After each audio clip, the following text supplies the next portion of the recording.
Hello, everybody, and welcome back to episode number 9 here in the Happy Space Prison. I've done a little bit in between the last episode and this one just to get kind of prepped for this one. So I'm going to show you a couple real quick fixes I made to the base. First of all, when I built this bottom wall for our base to retain it in, I did it kind of hastily, and I didn't think about the carbon dioxide buildup. So as a temporary fix, what I've done is I put in an airflow tile here, and here, and I think I'm also going to put one in right here in the middle, just so that the carbon dioxide can get out of here really quick. As a side effect of that, I had planned for the carbon dioxide to build up as it made its way out. Normally I put in a filtration system, which I will do down the road.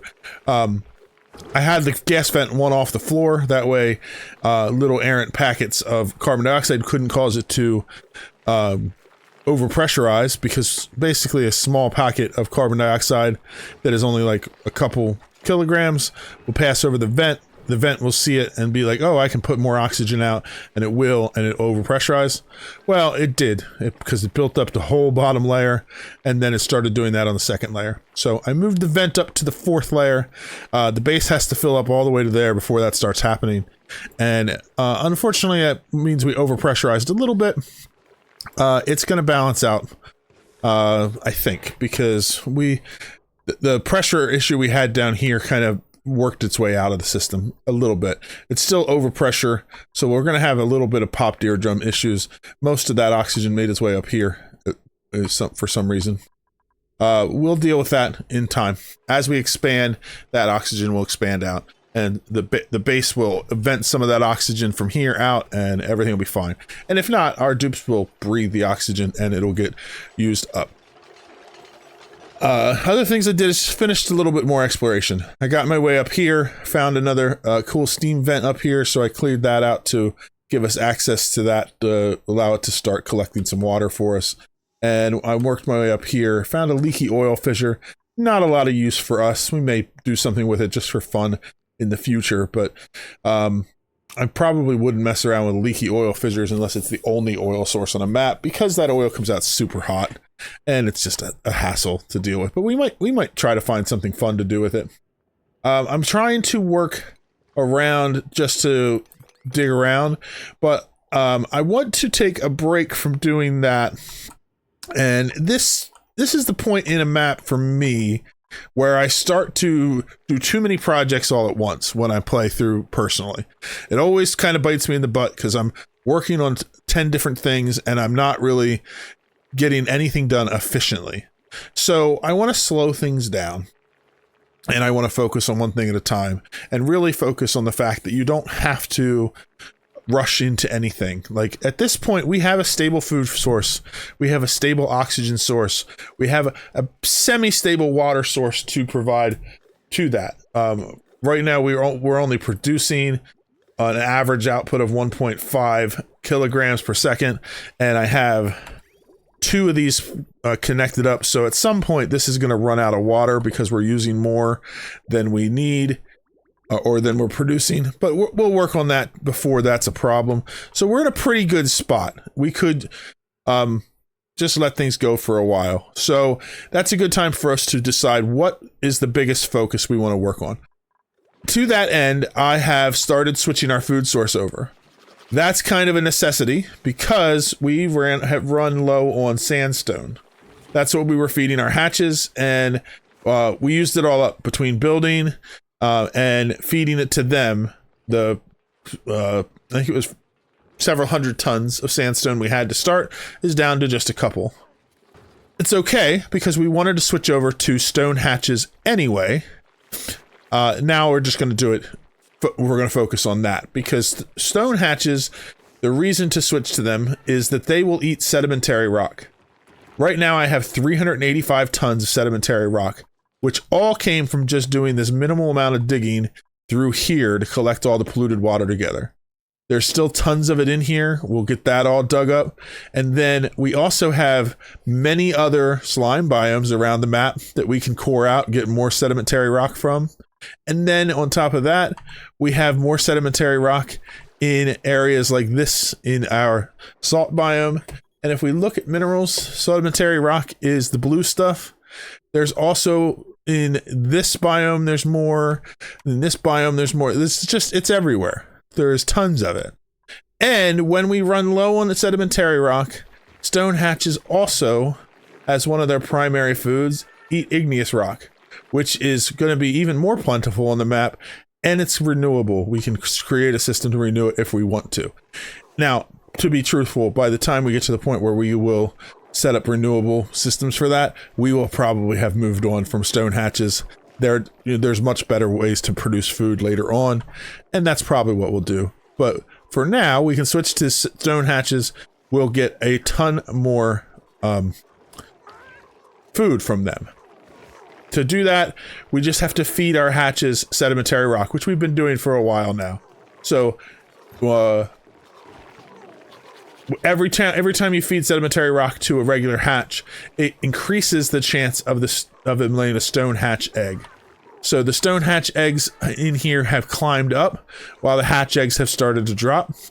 I switched over our incubators, so they are making stone hatches instead of regular hatches. And I added in a fourth ranch here that we are putting in our stone hatches. The next thing I want to do, I want to change up the priorities here to match so that they go cascading down. And then we'll put this at 5. That way this all works the same now that we've added another ranch in. I think 4 is where we're going to stay at. Instead of adding another one does a couple things for us. It makes it so that we can easily transition. We'll just fill this up with stone hatches. Once this is full, we'll remove these guys and switch this to stone hatch, which means that we will be able to slowly switch over. And I'm going to actually do that now. We'll turn this to stone hatch, remove the hatch from there, and then we're going to do a wrangle command on here so that our ranchers will be like, oh, hatches don't belong here. They'll try to put them here. They'll try to put them here. And then finally they'll put them down here. They'll just get turned into meat. Let's check out this printable while we're here. Oh, we actually got slickster eggs. I think I'm just gonna, I do have slicksters down in the oil biome. I don't really want to deal with them up in our base at the moment. So let's just take the pip eggs for now. So the next step in this process of getting our food situation sorted is the fact that we now have the ability to power our incubators. So we have a decent power supply. It's not really sorted as far as the grid working. We're going to want to do that soon too. But for now, let's focus on getting this incubator up and running. To do that, I'm going to use a system where we use a timer to power the incubators. If we just power all the incubators all the time, they use 240 watts of power. As we have 4 of them, that's 960 watts of continuous power, which is more than one hydrogen generator produces. That's a lot. In the long game, probably not. But for now, that's a lot of our power. And it's a lot of extra heat to deal with, and it's not necessary. What we can do instead is set up a timer system so that these incubators are only powered for a certain period of time, and then that way they can all get enough time for our ranchers to come down and lullaby the eggs, but they won't all be powered at once. The first one will be on, and then when it shuts off, the second one will turn on, and so forth. That way we can distribute the power across all 4 of them and only use 240 watts of power at a time. So in order to do that, we're going to take a timer sensor, we're going to put it here, and then we're going to use 2 more automation things. One of them is a filter gate. So we're going to want a filter gate on each one, and then right after the port on the incubators, we're going to want another filter gate for each one. So we'll do it like that, that, and that. So there's 1 filter gate for each incubator, and it is between the timer sensor and the incubator, and then another one before the next incubator, and so forth. After that, we're going to want a buffer gate. Buffer gates are the same thing as far as where we're going to put them. And that's going to be, we're going to have one going this way. Then we'll have one here, and one here. Now to wire these all up, we're going to start with the timer. We're going to go into a filter, which goes into a buffer. And then when you're leaving the buffer, it always goes across an incubator and into a filter. And then repeat. That simple.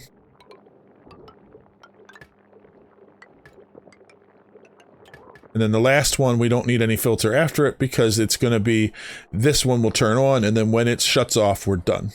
So what this is going to do is it's going to send a signal in when the timer sensor goes off. It's going to hit the filter gate. It'll pass through and keep one incubator on at a time.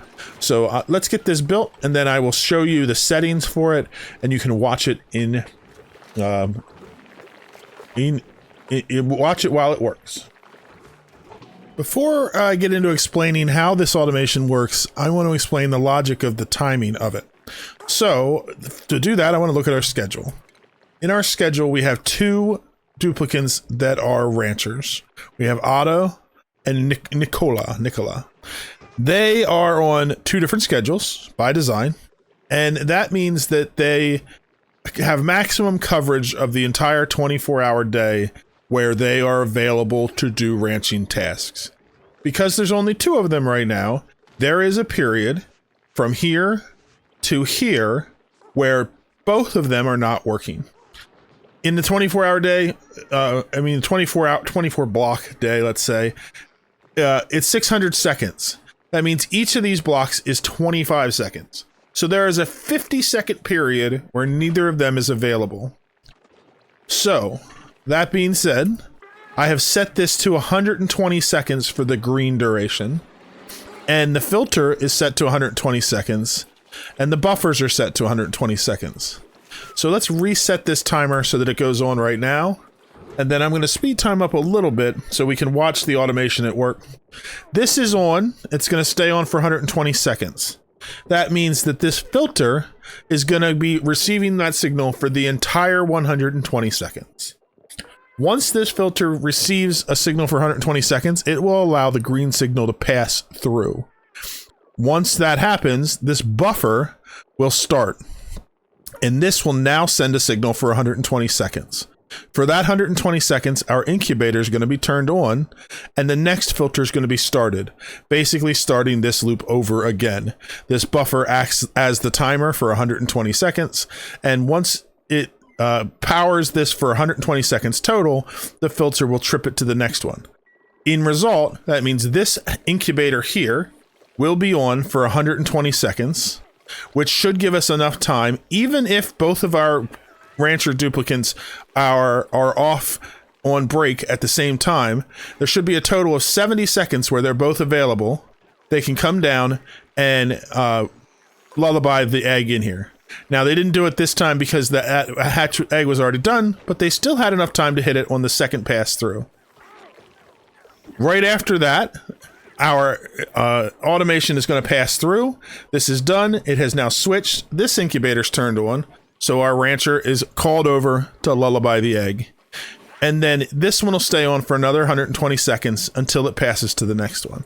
That means that for 480 seconds out of the day, we have one incubator turned on, and we're using that power. So instead of using 960 watts of power continuously, we're using 240 watts of power for only 2/3 of the day. So that, or a little more. It's 480 seconds, 2/3 would be 400 seconds. So it's a little more than 2/3 of the day. But that means we're not using nearly as much power to power this thing, but we are still able to get all of our eggs incubated. Why do we want the eggs to be incubated? If we look at this egg, it's incubation, it's only 5% per cycle. That means it takes 20 cycles for that egg to hatch, and we'll get one hatch out of it every 20 cycles. When they're incubated, like this one, that goes up to 25% per cycle, which means each one of these eggs can hatch in 4 cycles. And because we have 4 incubators, that means we'll get 1 stone hatch on average out of this room every cycle, which means that we can now produce from these 4,000 calories of food every cycle. On top of that, we have the excess buildup of eggs that'll come from hatching these faster and copulating these rooms. And we've effectively increased the production of our food by a significant amount. It'll also allow us to populate these rooms much faster. Now that we've gotten the second one to start being filled up with stone hatches, I'm going to switch this one over to also be stone hatches, and we'll wrangle out these ones here so they can move down to this room and down into here, and we'll be finished with that shortly. The whole reason we want to do this, other than what we discussed before about having a food source for our hatches that will last us thousands of cycles into the game, is we want to be able to support more dupes. I want to go out and I want to explore and start tearing apart biomes. I don't have enough support food-wise to do that until I increase our population a little bit. So the next thing we want to do is start building up the infrastructure inside of our base in order to handle that extra population. We need to do two things to do that. We need to add more cots and more mess tables. Oh, actually, a third thing, we need to make sure our bathroom will be able to support that many duplicants. So if you remember when we built this, I was saying on our schedule, we have, actually, let me slow this down in the background. That way our dupes aren't getting too far ahead of us. On the schedule, we right now can handle 3 duplicants going to the bathroom at a time. We have 4 schedules, so we can add 4 more dupes in without putting any strain on this bathroom. If we go higher than that, we need to have more lavatories. So if we go to the point where we have more than 12 duplicants inside this particular base, then we need, for everyone that's on a shift, we need to have a toilet. Right now we have 2 people on each shift, and we have 3 toilets, so we're good. If we go to put beyond the point where we have 3 people on each shift, then we need to expand this. But for now, this will hold 4 more duplicants without any problems. We could actually probably go up to a total of 16 dupes inside this base with just the 3 toilets. But we'll probably expand it just to be safe because we can. The bedroom, we need, if we're going to expand 4 more duplicants to start, we need to add 4 more beds. So real simple for now, I'll just put 4 more cots in this room I have underneath. I'm also going to put in a proper door on the level of that, and let's finish out the bottom of this room and the bottom of this room just to get them looking nicer. In order to fit 4 more mess tables in, we're going to have to do some shenanigans, and I think it's time for us to build a proper great hall that holds more duplicants. Right now we have everything kind of crammed in as best we can. I think I want to redesign our kitchen area so that we can handle a little bit more and just upgrade it a little bit. So I'm going to redesign and move this stuff around, and then I'll show you the changes I've made and what it's going to enable us to do.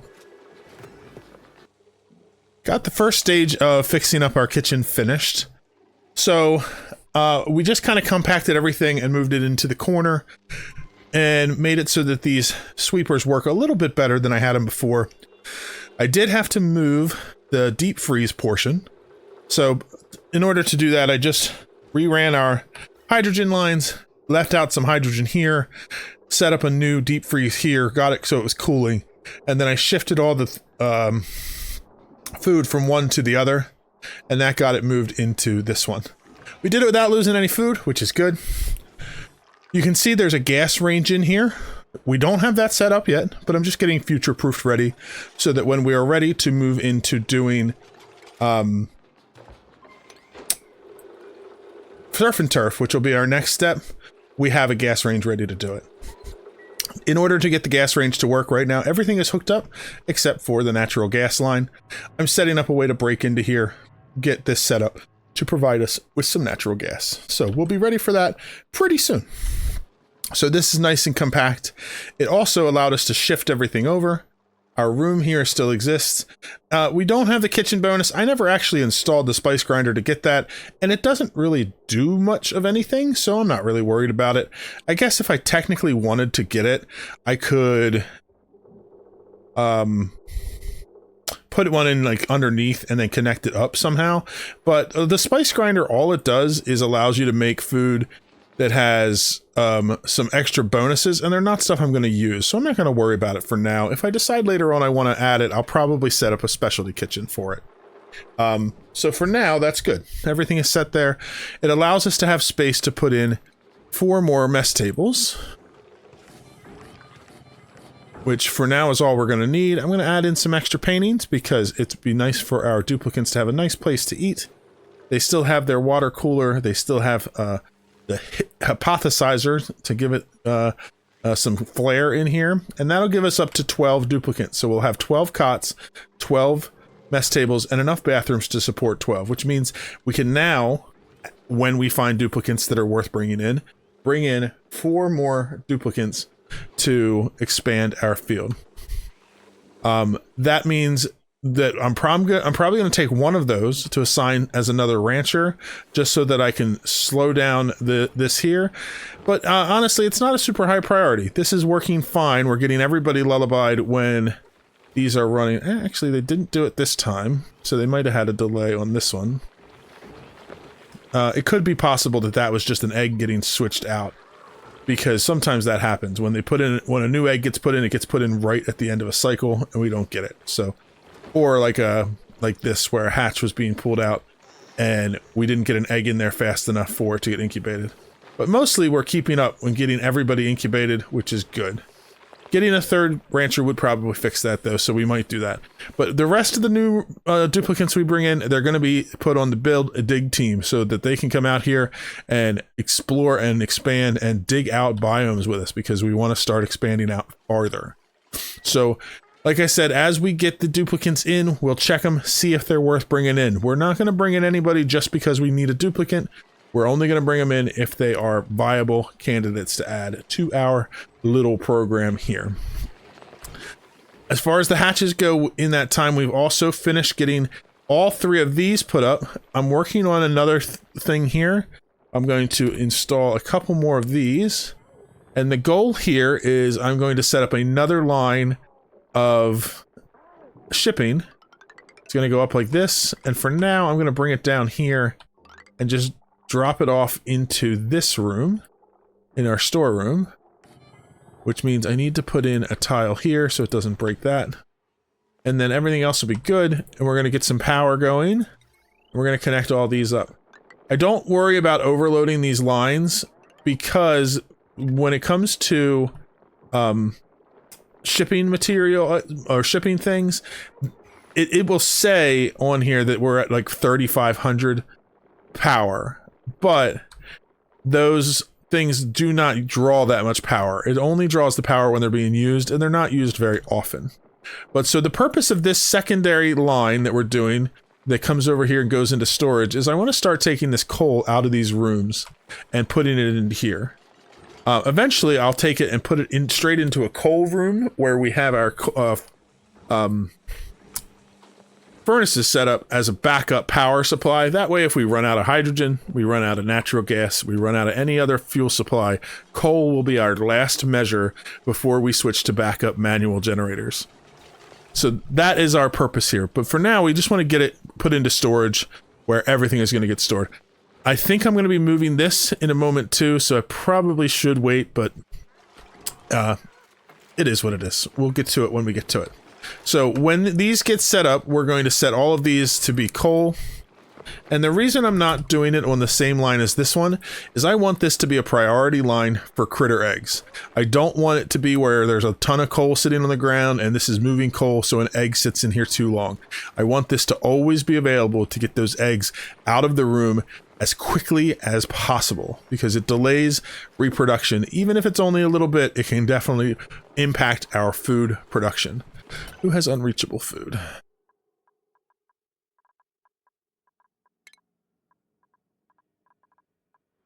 Oh, when I ran that cable across, I broke the ladder here, and now these guys cannot get through. And we need to fix that ladder ASAP, so grab me a thing. It's always good to watch for that. I think I actually... Oh man, I broke the dirt there.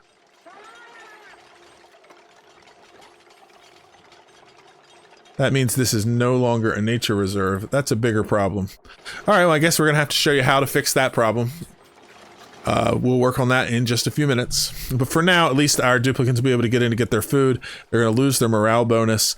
But inevitably, that was going to happen where I ran something through a tile that this plant was on. So I will show you how to fix that. So in case it ever comes up for you guys as well. But let's get this finished first. We need some more material with iron, I think is what this is. Oh, I ran the lines with gold and I did not mean to do that. Let's fix that problem. We want to select iron here to connect up these power lines.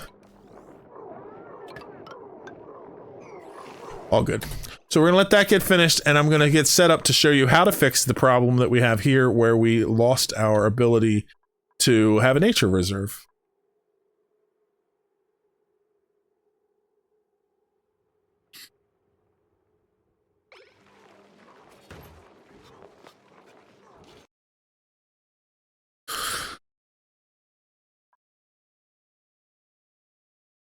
The time has come to add another duplicant.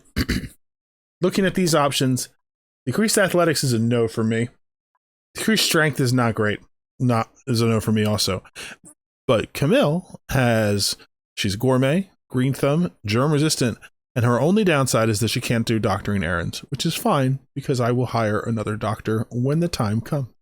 So Camille is going to join our little family here. When we add a new duplicant, first thing we do is always grab a schedule, bring them on to one of the open schedules, check out their priorities. In her case, she's fine. I'm going to leave her on the build dig for now, and we're going to let her go. I do need to do something to make sure she doesn't leave the base for now, because we don't want her going outside at all, because she's going to be so slow in an Atmos suit, it's not really worth it because she's a brand new dupe. I will work on getting her leveled up soon, but for now, she can do some tasks around the base to help out while other people go out. She'll have a bed, she'll have food, she'll be all set. To fix our problem with the natural tile, this is the quick and dirtiest method. There's several ways you can make natural tiles, but this is the way we're going to do. If you take a mechanized airlock and you surround it with blocks and you deconstruct that mechanized airlock, then what happens is in the bottom of the door, what's left is a tile made of whatever material you made the door out of. So here we have this door getting deconstructed. It's made out of iron ore. So when we remove it, because of the placement of the rest of the tiles, some quirk of the game that makes it so that instead of it dropping a debris, it drops an iron ore. Then we can deconstruct the rest of the buildings around it and get rid of these here. We can fix our ladders back up so that it goes back to the way we had it before. And because our pips are already in here and this tile is eligible for planting of a thimbleweed, they will eventually grab a seed and replant our thimbleweed. I also want to remove these ladders because they were just temporary to get around while we were working on this.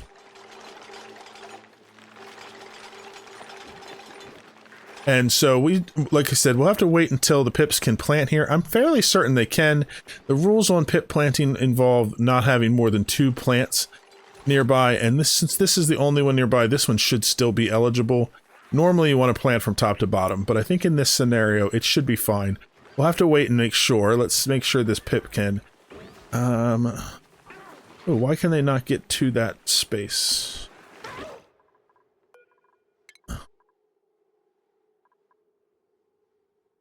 That's interesting.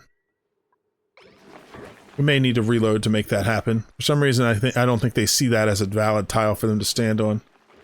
Oh, you know what? I think I know exactly what it is. This needs to be an airflow tile because they can't jump the 2-block gap, and from this side they can't jump off of a wall. We need to have an airflow tile there. So that's fine. Once we get that airflow tile replaced, they'll be able to stand here, jump onto this tile, plant that seed, and get our nature reserve fixed. So, to recap what we've done in this episode, we moved our kitchen over, so we have a new storage here, and if you look at the gas in here, it's below -18, so we're back to deep freeze. All our food is safe. We have tidied up our kitchen area just a little bit. We've also set it up so that in the future, we're going to be able to make some more advanced food in the gas range. Specifically, we're going to go into surf and turf so that we can get more calories out of our barbecue.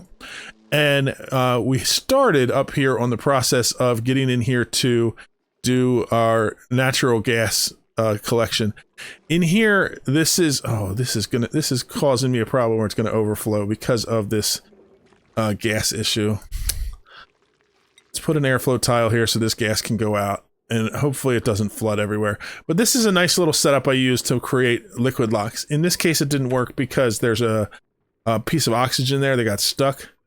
And so unfortunately it didn't. But typically what happens is the gas or the liquid vent here is connected to the automation, so it keeps going until this tile has 500 in it. Well, in this case, it allowed to continue to put it over here, pressurizing it up. Because that gas didn't have anywhere to go because of this polluted oxygen. This is why you clean up polluted oxygen around your base, because it causes all kinds of wonky problems with your setup. But this will fix it. We'll put in this tile, that gas will escape. Hopefully not too much of the water floods everywhere around, but we'll deal with it if it does. Anyway, this will allow us to get in here. We're going to be able to collect some natural gas and send it down for the future when we're ready to use the gas range.